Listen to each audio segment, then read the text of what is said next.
নমস্কার দর্শক বন্ধুরা, আমার চ্যানেলে আপনাদের সবাইকে স্বাগত জানাই।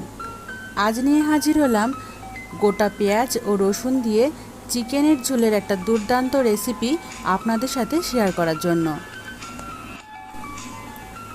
এই রেসিপিটি গরম ভাত, পোলাও, পরোটা, লুচি, রুটি যে কোনো ডিশের সাথেই কিন্তু পরিবেশন করা যায়। এখন চলে যাচ্ছি সরাসরি রান্নায়। কড়াই গরম হয়ে গেছে, দিয়ে দিলাম 2 চামচ মতো সাদা তেল। সাদা তেল গরম হতে এখন দিয়ে দেবো এর মধ্যে হাফ চামচ চিনি। এখন দিয়ে দিচ্ছি 2 কুচনো পেঁয়াজ।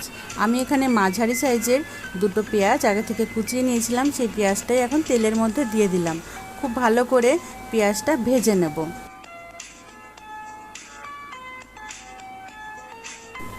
পেঁয়াজ ভাজা হয়ে গেছে, দিয়ে দিচ্ছি এর মধ্যে আগে থেকে কেটে রাখা একটা কুচনো টমেটো।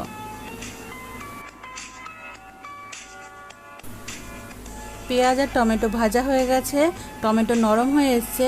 এখন আমি এর মধ্যে দিয়ে দিলাম পরিমাণ মতো আদা আর রসুন পেস্ট।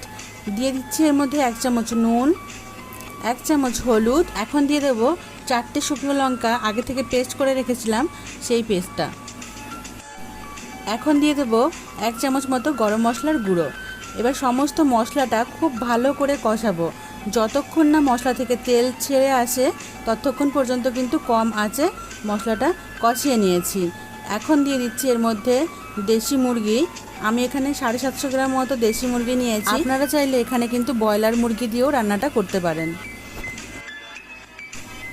চিকেনের সাথে মশলাটা খুব ভালো করে কিন্তু কষিয়ে নিতে হবে।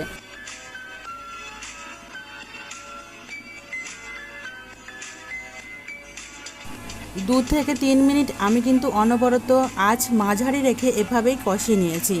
2 থেকে 3 মিনিট হয়ে যাওয়ার পর এখন দিয়ে দেবো একটা ঢাকনা। ঢাকনা দিলে কিন্তু অলরেডি চিকেন থেকে জল বেরিয়ে আসবে আর মাংস অনেকটাই সেদ্ধ হয়ে আসবে। এই দেখুন জল বেরিয়ে এসছে প্রায় 5 থেকে 7 মিনিট পর। আর আঁচ কিন্তু মাঝারিই ছিল, আঁচ বাড়িয়ে দিলে কিন্তু হবে না, তাহলে কিন্তু চিকেনটা পুড়ে যাবে নিচ থেকে। ফিরে এলাম 5 মিনিট পর। এখন দিয়ে দেবো এখানে টুকরো করে রাখা আলু আর গোটা পেঁয়াজ।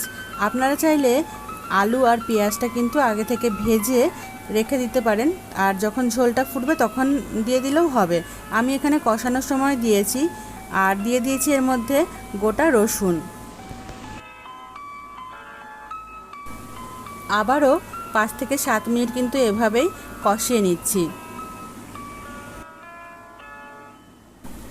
চিকেনটা একদম কষানো হয়ে গেছে।